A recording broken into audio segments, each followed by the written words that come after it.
The rain drummed against the windows of Margaret Williams' farmhouse like impatient fingers, but today the sound carried a finality she had never heard before.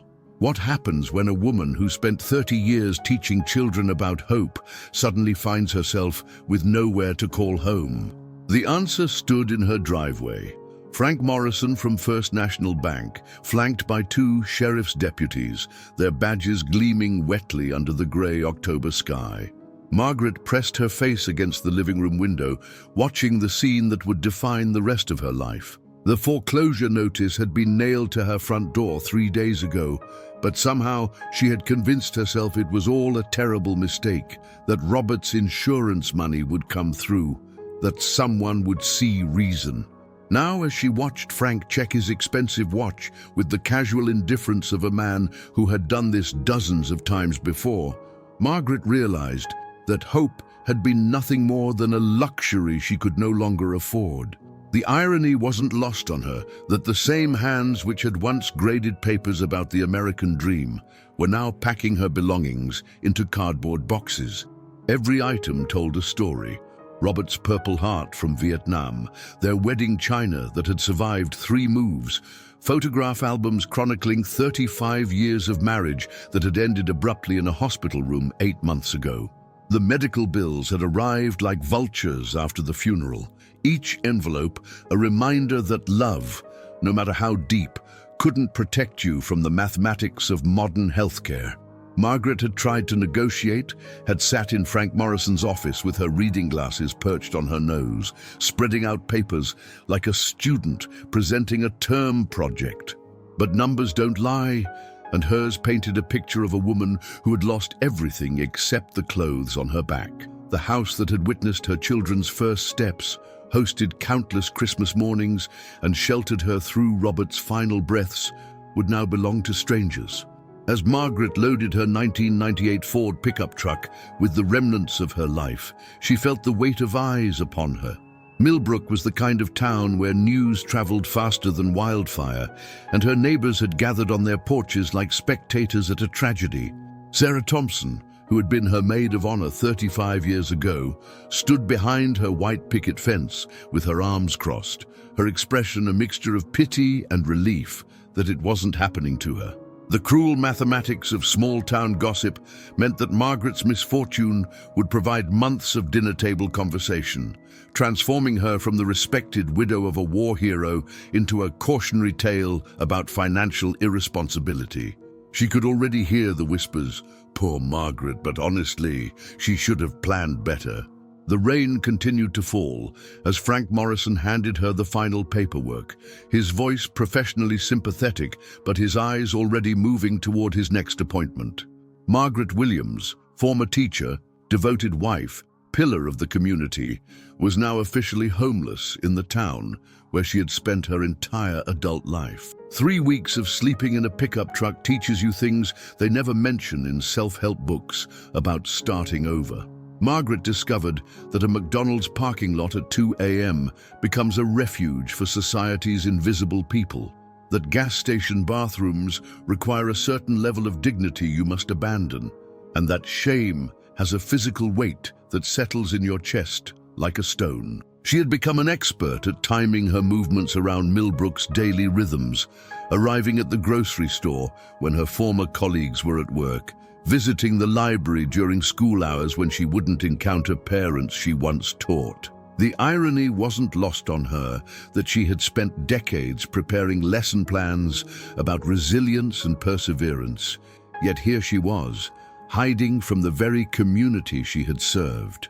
Her savings account, once modest but steady, dwindled with each passing day as she rationed meals and counted quarters for gas. The autumn nights were growing colder, and Margaret's aging body protested against sleeping in cramped quarters, her joints stiff and aching each morning like a cruel reminder of her new reality. It was during one of these difficult nights, parked behind the 24-hour diner on Route 9, that Margaret first encountered Dr. Samuel Chen. She had been trying to adjust her sleeping position when a gentle tap on her passenger window startled her awake. Through the fogged glass, she saw a young Asian man in scrubs, his expression concerned rather than judgmental. Margaret's first instinct was to drive away, to avoid another moment of public humiliation, but something in his eyes stopped her. When she rolled down the window, expecting questions or demands to move along, Dr. Chen instead offered her a thermos of hot coffee and asked simply, "Are you all right?" The kindness in his voice nearly broke her resolve to maintain her dignity. She learned that he was the new veterinarian in town, working late hours at the animal clinic across the street, and had noticed her truck parked there for several nights. Unlike the knowing looks she received from longtime residents, Dr. Chen's concern was genuine and without the baggage of small-town gossip. They talked for nearly an hour that first night, her voice hoarse from disuse, as she found herself explaining her situation to someone who listened without offering platitudes or judgments. Dr. Chen, she discovered, understood something about being an outsider in Millbrook. He had moved from San Francisco 6 months ago, drawn by the lower cost of living and the promise of serving a rural community, but had found himself navigating the subtle barriers that small towns erect against newcomers. The local farmers were slow to trust their animals to someone who looked different, spoke with a slight accent from his childhood in Taiwan, and whose methods didn't match their traditional expectations. Margaret saw how he was politely excluded from community events, how conversations grew quiet when he approached, how his expertise was questioned in ways that had nothing to do with his veterinary skills and everything to do with his ethnicity. In their shared experience of rejection, Margaret found an unexpected kinship. Dr. Chen began bringing her coffee every few nights, and their conversations gradually expanded from pleasantries to deeper discussions about dreams deferred and dignity maintained in the face of adversity. For the first time since Robert's death, Margaret felt truly heard by another human being, and in Dr. Chen's patient listening, she began to remember who she had been before grief and financial ruin had reduced her to a woman sleeping in a truck. The invitation to shower and have a proper meal at Dr. Chen's small apartment above the veterinary clinic came during Margaret's 4th week of homelessness, delivered with the same gentle insistence he used when coaxing frightened animals to trust him. Margaret hesitated, her pride warring with her desperate need for basic human dignity, but the prospect of hot water and a real bathroom finally overcame her reservations. As she climbed the narrow stairs to his modest living space, she was struck by how different it felt from the grand homes she had visited during her teaching years. Dr. Chen's apartment was sparse but warm, filled with medical journals, photographs of family back in California, and the lingering scent of the herbal teas he brewed each evening. Over a simple dinner of rice and vegetables, he shared stories of his journey from immigrant child to veterinarian, his parents' sacrifices, and his dream of making a difference in rural America. Margaret found herself reciprocating, talking about her teaching career, her marriage to Robert, and the slow erosion of their financial security during his illness. It was during this conversation that Dr. Chen mentioned something that would change everything: Bitcoin. Margaret had heard the term before, usually accompanied by warnings about scams and risky investments, but Dr. Chen spoke about cryptocurrency with the patience of a teacher, explaining a complex concept to a struggling student. He told her how he had started investing small amounts during his residency, motivated not by greed, but by a desire for financial independence that traditional banking systems seemed designed to deny people like him. His laptop screen glowed as he showed her charts and graphs, explaining how digital currency existed outside the control of banks, like the one that had foreclosed on her home. Margaret's initial skepticism began to waver as Dr. Chen explained how Bitcoin had no CEO to make arbitrary decisions, no board of directors who could deny her access, no Frank Morrison who could treat her like a number on a spreadsheet. The concept felt foreign and intimidating, yet there was something appealing about a financial system that couldn't be influenced by small-town politics or personal prejudices. Dr. Chen's voice carried a quiet conviction as he explained how he had used his Bitcoin gains to fund his veterinary practice, to help his parents pay off their mortgage, and to build a foundation of security that no bank could touch. Margaret listened with growing fascination, her teacher's mind beginning to grasp the revolutionary implications of what he was describing. What struck Margaret most profoundly was Dr. Chen's offer to teach her, not as charity, but as an investment in their friendship. He spoke of Bitcoin not as a get-rich-quick scheme, but as a tool for financial sovereignty, a way for people excluded from traditional power structures to build their own security. Over the following weeks, Margaret found herself spending evenings in Dr. Chen's apartment, hunched over his laptop, learning about digital wallets, private keys, and blockchain technology. The learning curve was steep for someone whose relationship with technology had never extended beyond email and word processing, but Margaret approached it with the same methodical dedication she had once brought to lesson planning. Dr. Chen proved to be an exceptional teacher, patient with her questions and generous with his time, breaking down complex concepts into digestible pieces. As Margaret's understanding grew, so did her sense of possibility.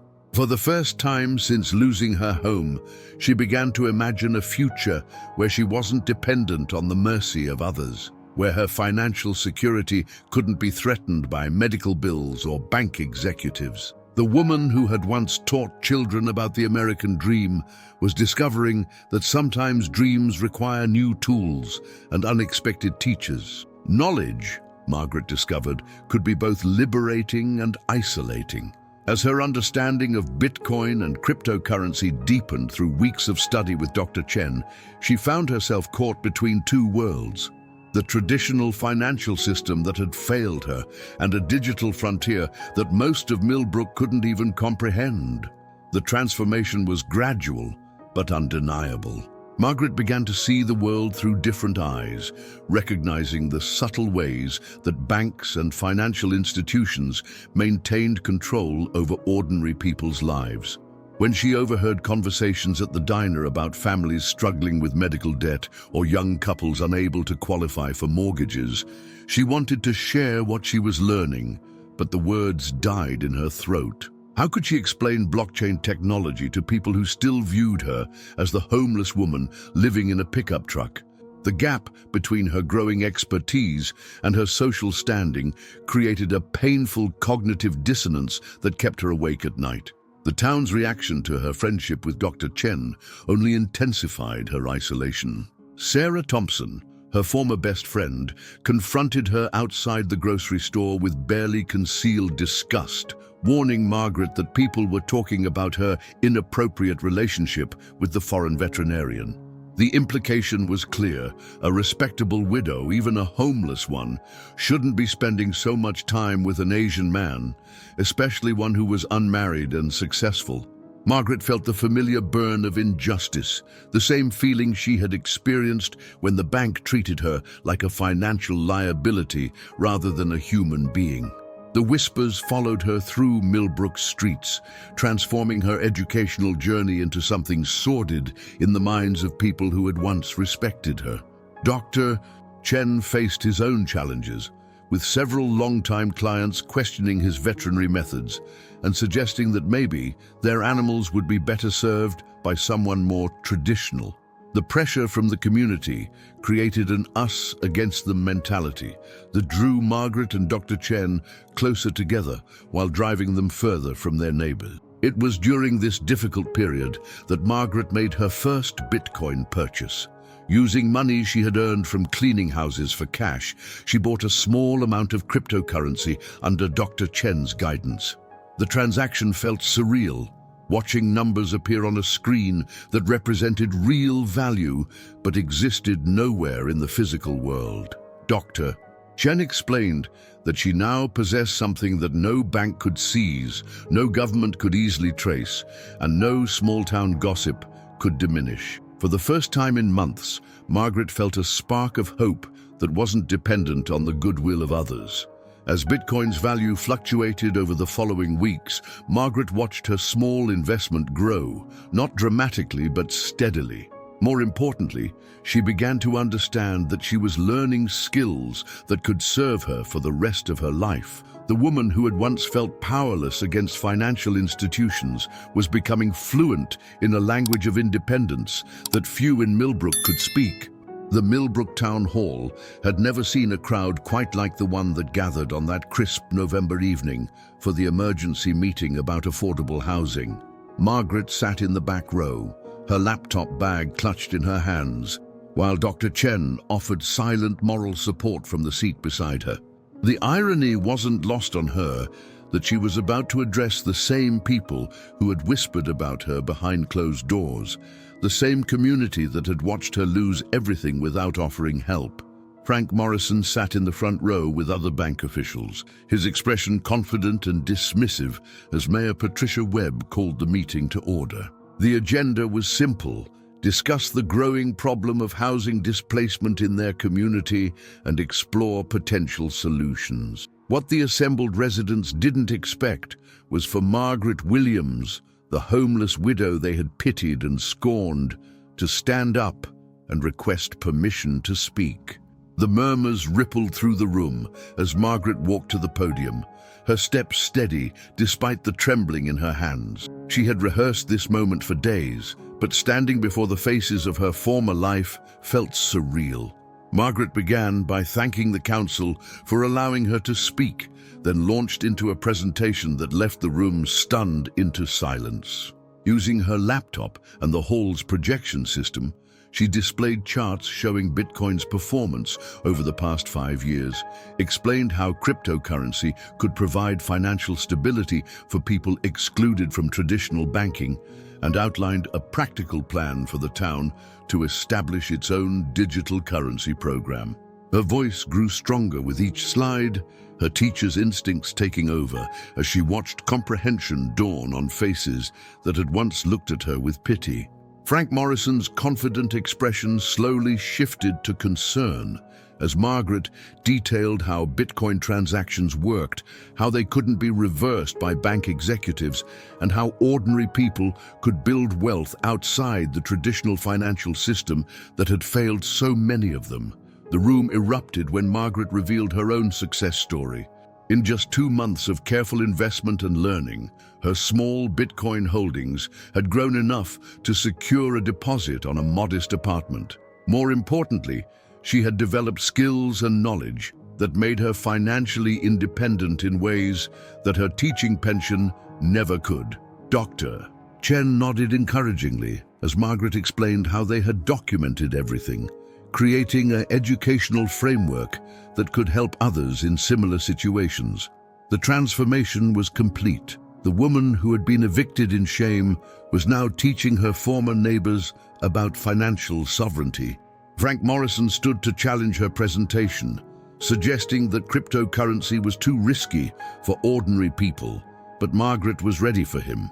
She calmly explained the risks inherent in traditional banking, using her own foreclosure as a case study, and demonstrated how Bitcoin's volatility was often less dangerous than the arbitrary decisions of financial institutions. When Mayor Webb asked if Margaret would be willing to lead a financial literacy program incorporating cryptocurrency education, the same woman who had once hidden from her community stepped forward to accept the responsibility.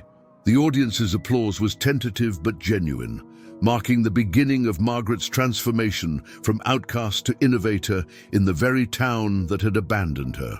6 months later, Margaret Williams unlocked the door to her new apartment with hands that no longer trembled from uncertainty, but from excitement about the day ahead. The modest 2-bedroom space wasn't much compared to the farmhouse she had lost, but it represented something far more valuable: independence earned through knowledge rather than charity received through pity. The walls were decorated with certificates from online cryptocurrency courses, photographs of her first students in the financial literacy program, and a framed screenshot of her Bitcoin wallet, showing gains that had exceeded even Dr. Chen's optimistic projections. Margaret had learned that rebuilding wasn't just about replacing what you'd lost, but about constructing something stronger and more resilient than what came before. The woman who had once hidden from her neighbors now welcomed them into her home for weekly educational sessions, teaching seniors about digital wallets and helping young families understand investment strategies that banks had never offered them. Dr. Chen had become more than a teacher and friend. He had evolved into a business partner as their cryptocurrency education program expanded beyond Millbrook's borders. Together, they had developed a curriculum that other small towns were beginning to adopt, creating a network of financially literate communities that could support each other through economic uncertainty. The veterinarian, who had once been viewed with suspicion, was now a respected member of the community, his expertise in both animal health and financial planning making him indispensable to local farmers who had finally learned to trust his unconventional wisdom. Margaret watched from her kitchen window as Dr. Chen arrived for their morning planning session, carrying the same thermos of coffee that had marked the beginning of their unlikely friendship. The sight reminded her of how much had changed since those desperate nights sleeping in her pickup truck, when kindness had seemed as rare as hope itself. The real transformation, Margaret realized, wasn't in her bank balance or her housing situation, but in how the community had learned to see beyond their preconceptions. Sarah Thompson had been among the first to apologize, admitting that fear and ignorance had driven her cruel behavior during Margaret's darkest hours. Frank Morrison, faced with declining traditional banking revenues as more residents embraced cryptocurrency, had approached Margaret about consulting on digital financial services for First National Bank. The irony was profound. The same institution that had foreclosed on her home was now paying her for expertise they couldn't acquire anywhere else. Margaret's story had become legend in Millbrook, not as a cautionary tale about financial ruin, but as proof that dignity could be reclaimed and that sometimes the most revolutionary acts were simply refusing to accept defeat.